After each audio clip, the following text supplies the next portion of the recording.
TRS party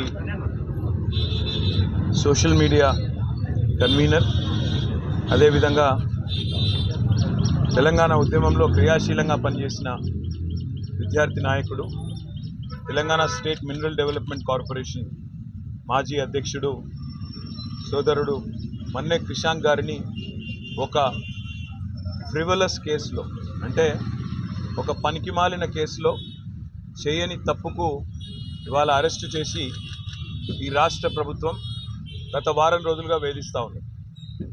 తప్పు చేసిన రేవంత్ రెడ్డి ఇవాళ బయట తిరుగుతూ ఉన్నాడు. ఫోర్జరీ చేసి ఉస్మానియా చీఫ్ వార్డెన్ యొక్క లెటర్ను ఫోర్జరీ చేసిన క్రిమినల్ ఏమో ఈ రాష్ట్రానికి ముఖ్యమంత్రి, కానీ అసలు నోటీస్ని బయటపెట్టిన క్రిషాంక్నేమో ఈరోజు చెంచల్గూడ జైల్లో పెట్టినారు. దీన్ని బట్టే చెప్పవచ్చు ఈ రాష్ట్రంలో వ్యవస్థ ఎట్లా పనిచేస్తూ ఉంది, ఈ రాష్ట్రంలో ప్రభుత్వ పనితీరు ఎట్లా ఉందో దీన్ని బట్టే చెప్పవచ్చు. ఇవాళ ఈ రాష్ట్ర ముఖ్యమంత్రిగా ఉన్న రేవంత్ రెడ్డి గారిని నేను అడుగుతా ఉన్నా, క్రిషాంక్ కనుక పెట్టిన సర్క్యులర్ తప్పైతే నేను ఇదే చెంచల్గూడ జైల్లో నేను జైలుకి పోతాను.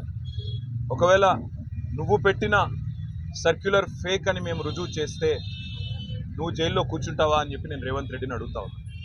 సిగ్గు లేకుండా చేసింది ఒక వెధవ పని, మళ్ళా మీదుగా ఇవాళ మా సోదరుణ్ణి జైల్లో పెట్టి ఈ రకంగా ఇబ్బంది పెట్టడం, ఈ రకంగా కావాలని ప్రభుత్వంలో ఉన్నానని చెప్పి అధికార మదంతో అధికార యంత్రాంగాన్ని అడ్డం పెట్టుకునేదైతే చిల్లర రాజకీయం చేస్తున్నాడు రేవంత్ రెడ్డి. తప్పకుండా ప్రతిదానికి కూడా బదులు చెప్పే టైం వస్తుంది, ప్రతిదానికి కూడా మిత్తితో సహా చెల్లించే టైం కూడా వస్తుంది.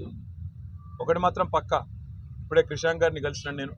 చాలా ధైర్యంగా ఉన్నాడు, చాలా నవ్వుతూ చిరునవ్వుతో చెప్తున్నాడు, ఏం కాదన్నా, నాకేం పర్వాలేదు, నాకు ఉద్యమము కొత్త కాదు, కేసులు కొత్త కాదు, ఏం పర్వాలేదని చెప్తున్నాడు.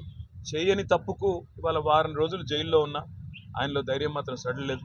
ఆయన శ్రీమతి కూడా ఇక్కడే ఉన్నారు, సుహాసిని గారు, తను కూడా ధైర్యంగా ఉంది, తన కుటుంబం కూడా ధైర్యంగా ఉంది. నేను ఈ ప్రభుత్వాన్ని నేను డిమాండ్ చేస్తూ ఉన్నా, చేసిన వెధవ పనికి ఇప్పటికైనా క్షమాపణ చెప్పి వెంటనే క్రిషాంక్ని విడుదల చేయండి. లేదా నిజంగానే రేవంత్ రెడ్డి నీకు దమ్ముంటే నువ్వు ముందుకు రా, ఎక్స్పర్ట్స్ ముందు పెట్టు, నువ్వు పెట్టిన సర్క్యులర్ పెట్టు, క్రిషాంక్ పెట్టిన సర్క్యులర్ పెడదాం, ఏది ఒరిజినల్లో తెలుద్దాం, ఏది డూప్లికేట్, ఏది ఫోర్జరీ తెలుద్దాం.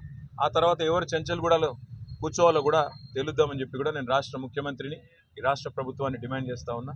ఇకనైనా బుద్ధి తెచ్చుకొని, ఇకనైనా సిగ్గు తెచ్చుకొని, చేసిన తప్పును సరిదిద్దుకొని మరి వెంటనే క్రిషాంక్ని విడుదల చేయాలని చెప్పి కూడా నేను డిమాండ్ చేస్తాను. Thank you.